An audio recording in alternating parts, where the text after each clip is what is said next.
ভাইরে ভাই, ফাইনাল হলো ফাইনালের মতোই। কি এক অবিশ্বাস্য ম্যাচ। শেষ ওভারের চরম নাটকীয়তায় শেষ পর্যন্ত চ্যাম্পিয়ন রিশাদের দল লাহোর কালান্দার্স। দর্শক, কোয়েটাকে হারিয়ে চ্যাম্পিয়ন হতে রিশাদের দল লাহোর কালান্দার্সের প্রয়োজন ছিল শেষ 20 বলে 57 রান। কিন্তু এরপর মাঠে নেমে 2 বলে 1-4 ও 1 ছক্কার মার মেরে খেলা জমিয়ে তোলেন সিকান্দার রাজা। তাতে শেষ 18 বলে প্রয়োজন হয় 47 রান।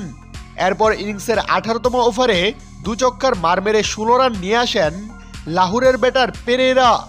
তাতে শেষ 12 বলে 31 রান প্রয়োজন হয় লাহোর কালান্দার্সের। এবার 19তম ওভারটি করতে আসা আমিরের ওই ওভারে 18 রান নিয়ে আসেন রাজা ও পেরেরা। তাতেই মূলত ম্যাচটা অনেকটা লাহোরের পক্ষে চলে আসে। এতে শেষ 6 বলে দরকার হয় 13 রান। তখনও নাটক আরও বাকি। এরপর শেষ ওভারের প্রথম 3 বলে আসে 5 রান।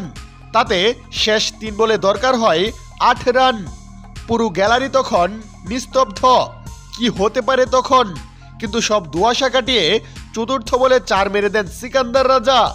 তাতে শেষ 2 বলে দরকার হয় 2 রান। কিন্তু পরের বলে আবারও 4 মারেন সিকান্দার রাজা। তাতে অবিশ্বাস্য নাটকীয় জয় পায় রিশাদের দল লাহোর কালান্দার্স।